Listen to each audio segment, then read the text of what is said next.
Hey y'all, today for our final topic of the year, we're going to be talking about constrained extrema. Now, this is going to be the process of finding maxima and minima where your solution has to fit a certain condition, or constraint. So, without further ado, let's dive in. To begin our conversation on constrained extrema, I want you to first view Lombard Street in San Francisco. This is known as one of the tightest turning streets in the nation, and hopefully you can see from this above picture, it's pretty crazy to drive on. You gotta go pretty slow. So I'm gonna ask you, how fast could you drive down this? And seriously contemplate this. How fast could you drive down this hill? 20? I bet you could do better. 40? Bet you could do faster. How about 80?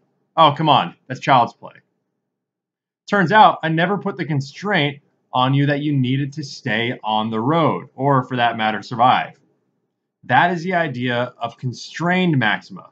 How fast could you go down the street while staying on the road? That while staying on the road being the constraint is what we're going to be after in the mathematical sense. So now let's switch our focus to this relative maxima going on. That's a perfect little peek. We could definitely point out where the maximum is. But what if now I required that your x and y coordinate stay on that little circle featured beneath the relative maxima? Well, all of a sudden, the highest you could get, as you can see that red line drawn on the peak, would be maybe to the left and behind the peak, right? If you had to stay on the red line being your constraint. In a similar manner, we now have this plane with the red side representing a high point and the blue side representing a low point. If I said, hey, just find your maximum, you could go off and up to the red and you could keep going forever. However, if I said find your maximum along the circle, meaning you have to stay on the circle, all of a sudden your maximum is that point up to the right.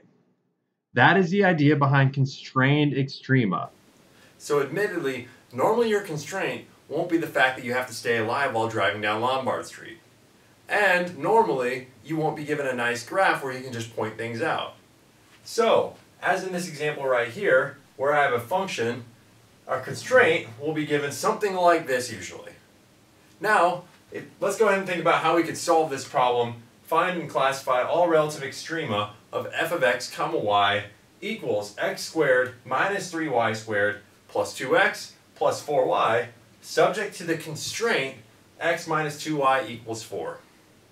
Now remember, this constraint tells you a little bit of something about what your solution has to satisfy. If you pick out a maxima or minima, it has to satisfy that your x coordinate minus 2 times your y coordinate equals 4. Well, the first way we're going to be able to do that is via substitution. So, what is substitution? Solve the constraint for one variable and then sub that into your original function and proceed as you would with functions of one variable. As an example, taking this guy out right here. Our constraint is x minus 2y equals 4. From there, I could add over the 2y and get x is equal to 2y plus 4. Well, now I can sub in for x with 2y plus 4 into my original equation. This gives me a function of y.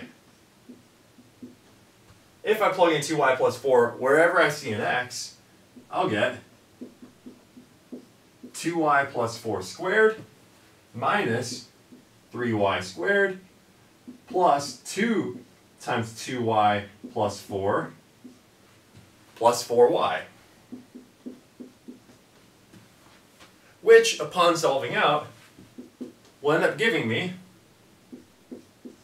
4y squared plus 16y plus 16 minus 3y squared plus 4y plus 8 plus 4y. And ultimately, we can combine like terms. The 4y squared and the negative 3y squared give me just a y squared.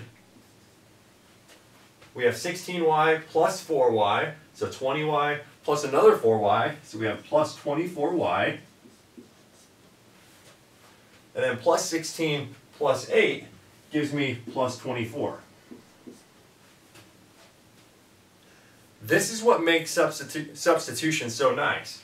I take a function of two variables and a constraint, kind of mess around with the constraint a little bit, and plug it into my function, and now ultimately I have a function of one variable. And we know how to find the relative maxes and mins of this function. From here, all we would have to do is do our regular process. Derive the function. F prime of y equals 2y plus 24. Set the function equal to 0, or the derivative, excuse me, and solve for y. Y is equal to negative 12 here. From there, we could test it on a number line. Using our first derivative test. We could also, if we wish, use the second derivative test, which might even be simpler. So in fact, let's go ahead and do that. Our second derivative is just positive 2, which tells me you're concave up at negative 12, which tells me y equals negative 12 is a min.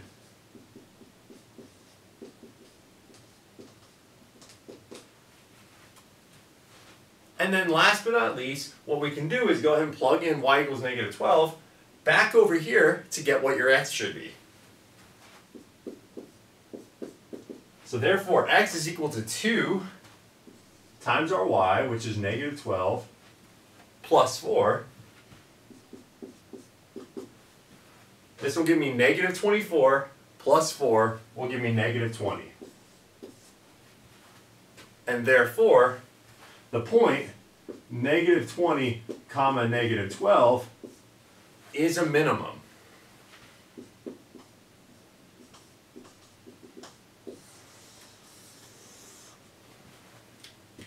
So as a recap with substitution, mess around with the constraint. Get it to one variable equal to a lot of things. From here, sub this guy in to your original function. Upon doing some algebra, we land at a function of one variable. From there, treat this as a function of a variable, finding the relative maxes and mins.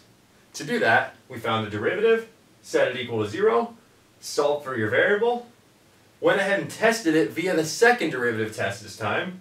Well, concave up means it's a min, and then ultimately we wanted our hands on x as well, so we plugged in y equals negative 12 up to this guy to give me x is equal to negative 20, leading me to conclude that negative 20 comma negative 12 is a minimum. And if you go ahead and check it in this, we would find that it does satisfy our constraint. Let's try another example. Now using substitution, let's go ahead and maximize f of x comma y is equal to x times y, subject to the constraint x plus 3y equals 6. This means our solution must satisfy the relation your x coordinate plus 3 times your y coordinate equals 6. Well, if we're using substitution, the first thing we want to do is move around our constraint and get it equal to one variable. So, what I'll do over here is taking x plus 3y equals 6, I'll subtract over the 3y. Therefore, x is equal to 6 minus 3y, or negative 3y plus 6, whichever you prefer. From here, I'll plug this in to my original function. Therefore, f of x comma y is really equal to just a function of y. Once I plug in for x, well, plugging in for x, I'll get 6 minus 3y times y. So I literally just subbed in for x. Well, we can do some algebra with this. Go ahead and distribute in the y. 6y minus 3y squared is what our function will be upon subbing that in. So, from here, notice I now have a function of one variable. It's probably even best to get that out of here and really think of it just as a function of a single variable. What do we do from here? Well, to find the maximum and minimum of these types of functions, we do our chapter 3 process. Find the derivative.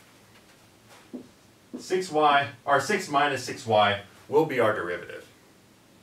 Set the derivative equal to 0 and solve for y. Y will be equal to 1. Now from here, we need to test that it really is a maximum because we're trying to maximize it. The way we can do this is by finding the second derivative. F double prime of y is equal to -6. This tells me I'm concave down, which in turn tells me that y equals 1 is a max.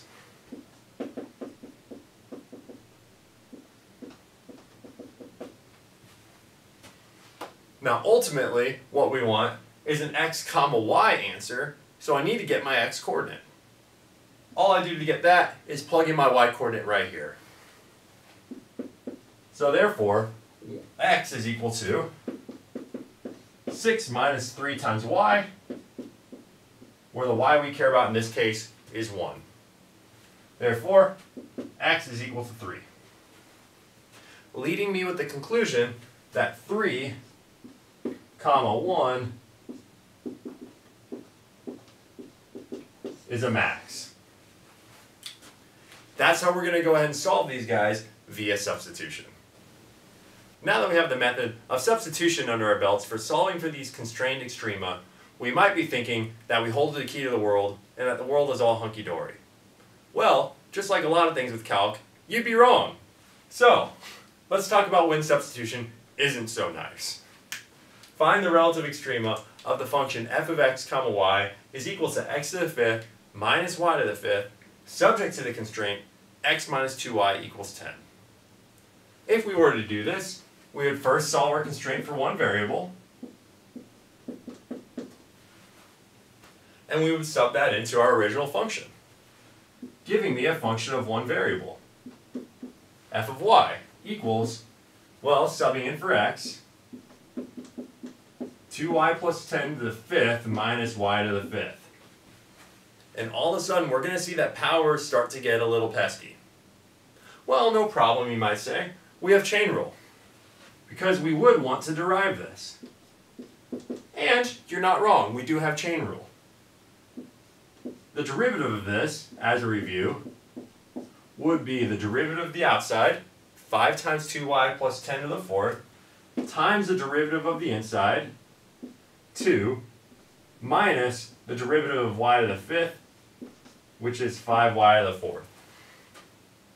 Now ultimately, and we can go ahead and simplify this one more step, we get 10 times 2y plus 10 to the fourth minus 5y to the fourth. And ultimately, once we'd want to set this equal to 0, we'd see that the algebra is still going to come for you. Therefore, we would like another way to be able to solve these constrained maxima and minima problems. In light of the shortcomings of substitution, here's a process that we're going to be using. This is called the method of Lagrange multipliers. So, first off, let f of x comma y be a function that we wish to maximize or minimize subject to a given constraint.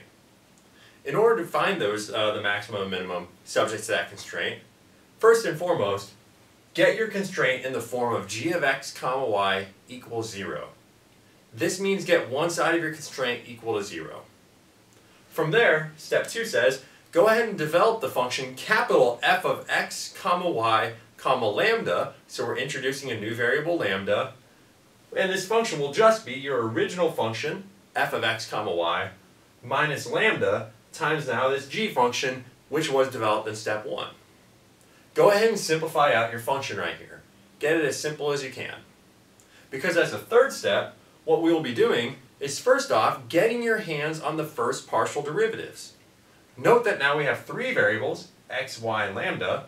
We have 3 first order partial derivatives, capital F sub x, capital F sub y, and capital F sub lambda. Set each equal to 0 and solve this system of equations.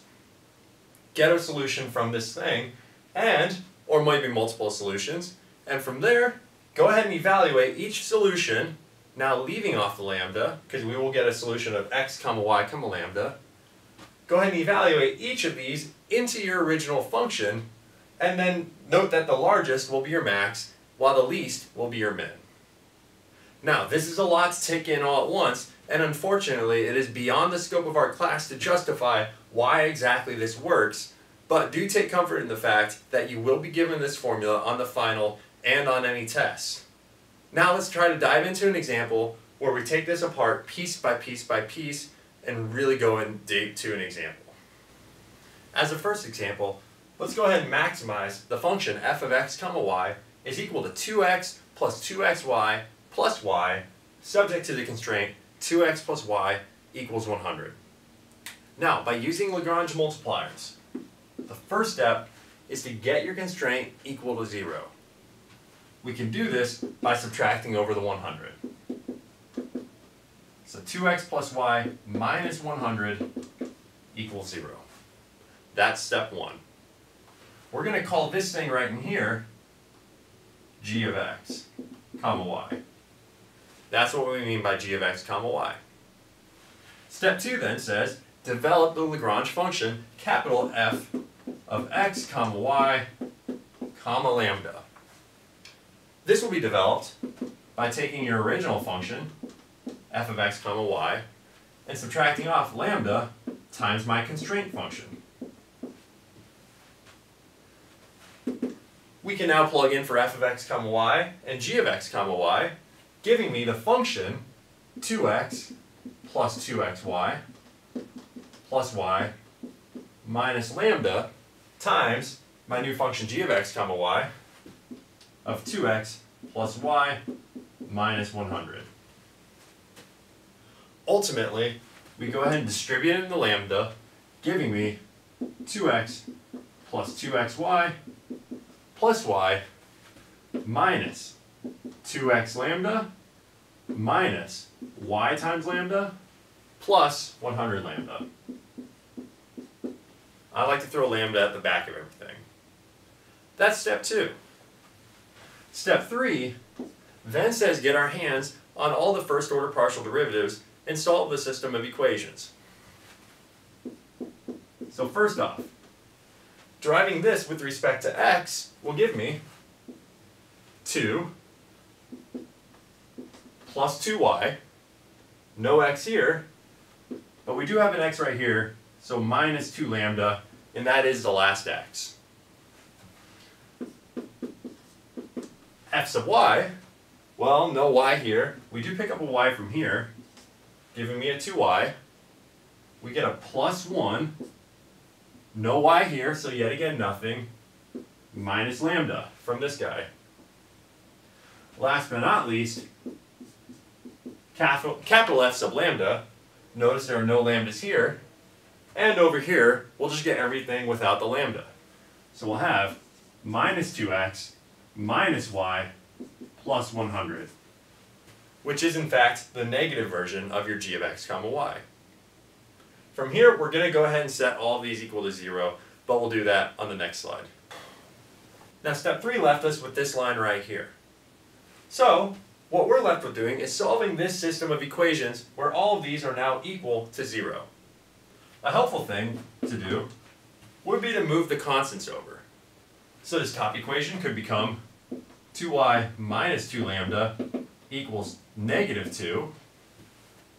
This middle equation could become 2y minus lambda equals negative 1. And this bottom equation could become negative 2x minus y equals negative 100.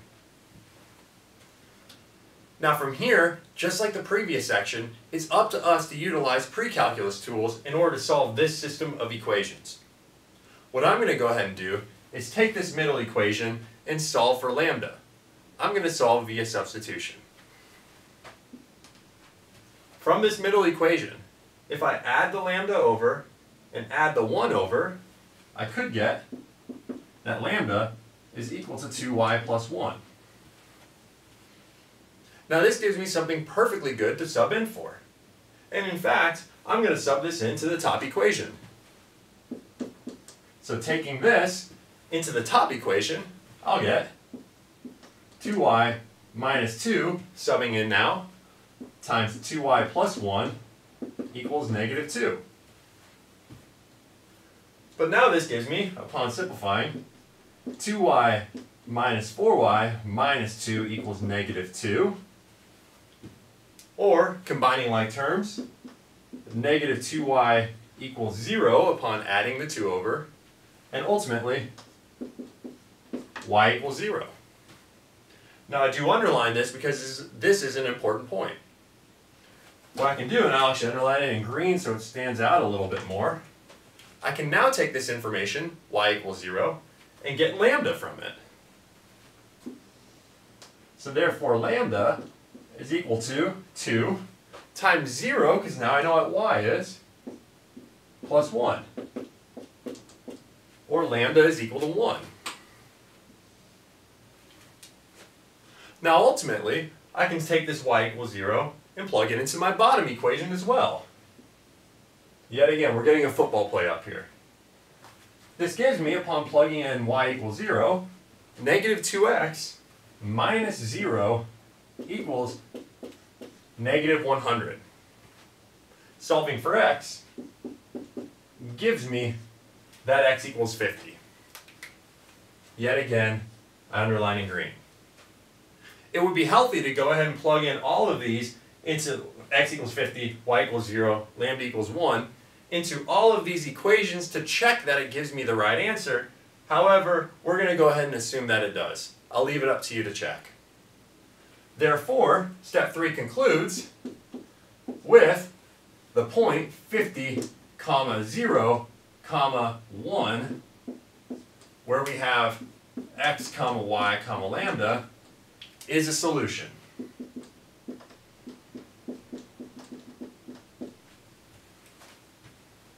Now ultimately, the last and final step, step 4, states that we need to evaluate this into our original function, and as we're trying to maximize, we want to pick the largest value.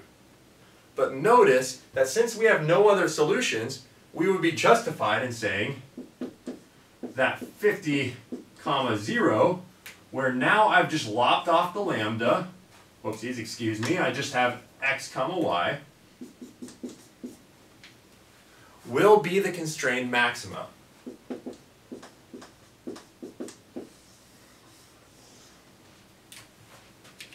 So you might be asking yourself, why do we even include lambda in the first place if we were just going to chop it off at the end? Well, the reason we included lambda is it helped us get our hands on y and x. It was kind of like a key to the door that we wanted to get in, and well, once we use the key, we don't really care once we're in the room. So our answer will be 50, 0. As a final example of the year, let's go ahead and end on everybody's favorite type of problem. Word problems. A manufacturer's production is modeled by the function f of x, y is equal to 100 times x to the 3/4 times y to the 1/4. Yes, we're ending the year on a banger. Where x is the number of units of labor at $150 per unit, and y is the units of capital at $250 per unit. The total cost of both labor and capital cannot exceed $50,000. Will the manufacturer's maximum production level exceed 16,000 units?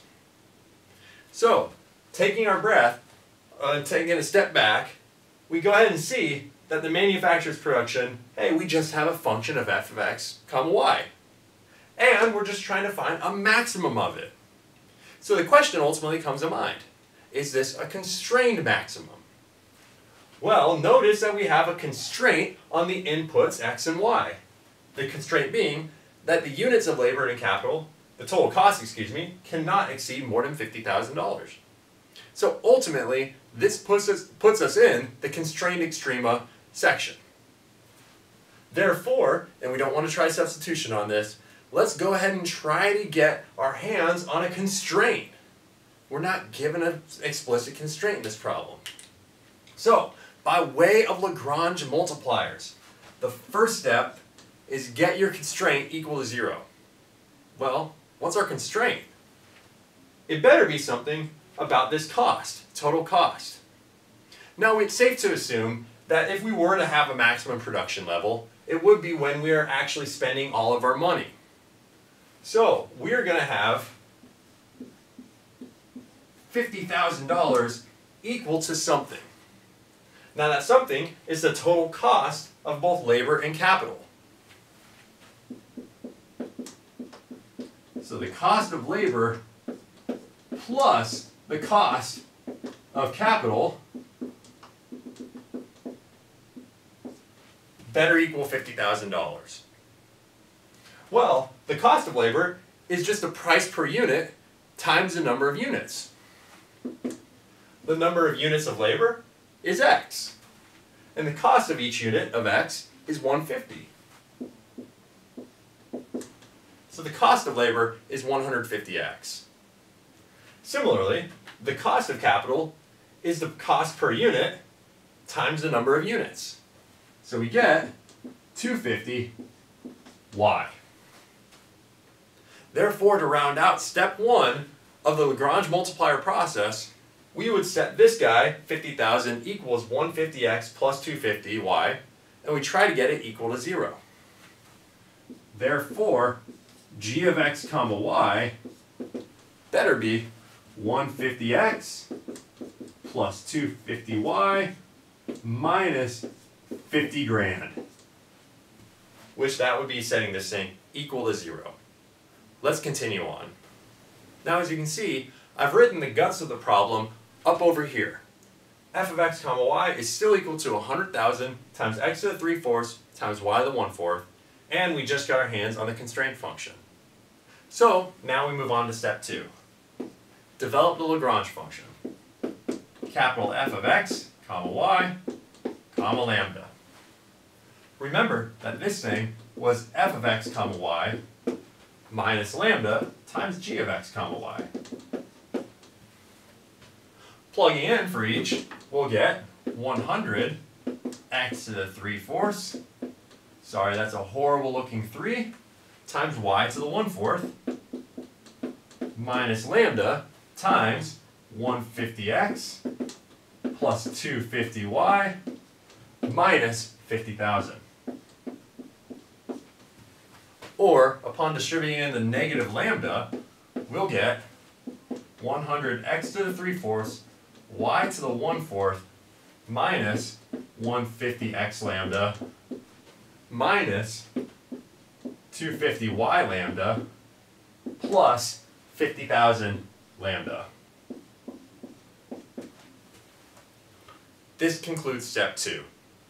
Step 3 begins with finding the first order partial derivatives. So, derive this line with respect to x, with respect to y, and then with respect to lambda.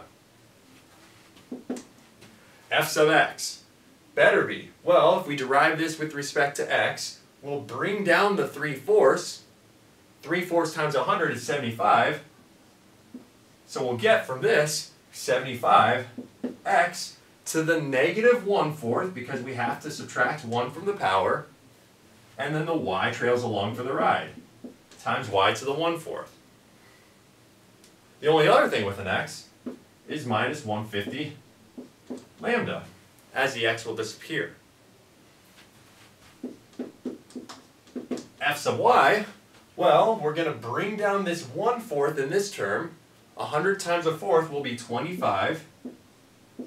The x trails along for the ride, x to the 3/4, and then we subtract 1 from the power of y, y to the negative 3/4. The only other term with a y is this guy right here, so we get minus 250 lambda as the y disappears upon deriving. Maybe last and easiest to find is capital F sub lambda, in which all of the terms of lambda just lose their lambda, leaving me with negative 150x minus 250y plus 50 grand, the negative of your constraint function. Now we will ultimately set these equal to 0 and solve this system of equations. Now here are the beautiful equations that we ended up with. I'm obviously saying that sarcastically, but the algebra won't be too bad. What we can do from these top two is hope to get an equation of x and y that we can compare to the bottom equation. In order to do this, let's solve each of these top and bottom, or first and second equations for lambda. If I add 150 lambda over, I get 150 lambda is equal to 75 x to the negative 1/4 y to the 1/4. Or ultimately, lambda, after dividing by 150, is equal to 1/2 x to the negative 1/4 y to the 1/4. Now, I'm going to go ahead and write this as y to the 1/4 over 2 times x to the 1/4. So I'm bringing down this negative power, making it positive, and then noting that we have a big fraction. That's our first equation. Our second equation will do something entirely similar. Add the 250 lambda over. So 250 lambda equals 25 x to the 3/4 y to the negative 3/4. I'll go ahead and draw a little barricade right here. Or ultimately, if I divide by 250, I'll get that lambda is equal to 25 divided by 250 is 1/10. 1/10 x to the 3/4 y to the negative 3/4, which, as over here, I will write as x to the 3/4 over 10 times y to the 3/4. Now, you might be asking, why did we do this? Well, notice that in this bottom one, I have lambda equals this. And in the top one, ultimately, I have lambda equals this guy. As lambda is just one number, what we're now allowed to do is set this equal to this, since they are both equal to lambda. This gives me the equation y to the 1/4 over 2 times x to the 1/4 equals x to the 3/4 over 10 times y to the 3/4. And ultimately, what we're allowed to do is cross multiply. Multiply up by 10 times y to the 3/4 and up times 2 times x to the 1/4. Giving me 10 times y to the 3/4 times y to the 1/4, the bottom times the top over here, equals 2 x to the 1/4 times x to the 3/4. And now hopefully the beauty is apparent. If I go ahead and combine the powers, as I am multiplying the bottom, that means I add in the top, I just get a y. 10y is equal to 2x. I'll just get an x over here. Or ultimately, I'll divide over by 2 to avoid having a fraction. Otherwise, you can divide over by 10, no problem. This will give me the equation x is equal to 5y. And that right there is going to be a huge key to solving this problem. Because now, ultimately, I have something to plug into x into this third equation, which we haven't touched. So now, taking this third equation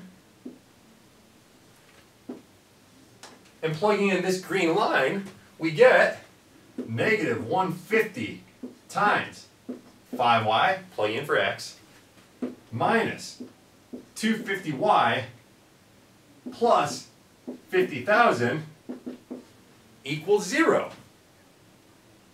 This is something we can go ahead and solve. So, this right here will be negative 750, pardon my horrible writing, negative 750y minus 250y is equal to negative 50,000, subtracting over that. Combine the like terms, we'll get negative 1,000y is equal to negative 50,000. And then ultimately dividing by y gives me y is equal to none other than 50. And now we have the key to solving the rest of the problem. As y is equal to 50, from here, plugging in 50 up here, we get x is equal to 5 times 50, or x is equal to 250. Now ultimately, you could also get your hands on what lambda is. But since I don't have a calculator, and noting that step 4 we will just chop lambda off, we will go ahead and assume that we would get a value. By the way, the reason you want to check for lambda, if lambda gives you no solution on these values, your solution is invalid. That's why we need to have a unique solution for lambda. However, we would. It would be the number plugged in with 250 plugged in, and then with 50 plugged in. So now ultimately, we will go ahead and conclude our problem, solving for what the word problem was after. Now, as I felt bad from the last problem, lambda was equal to 0.3344. That way you don't accuse me of cheating. Therefore, 250, 50 will yield our maximum.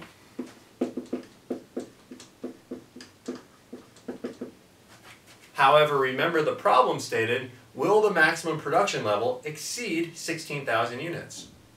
As we're talking about maximum production level, and our function f of x comma y gave us a production level, we ultimately need to answer their question of whether this number right here, with 250 and 50 plugged in, exceeds $16,000.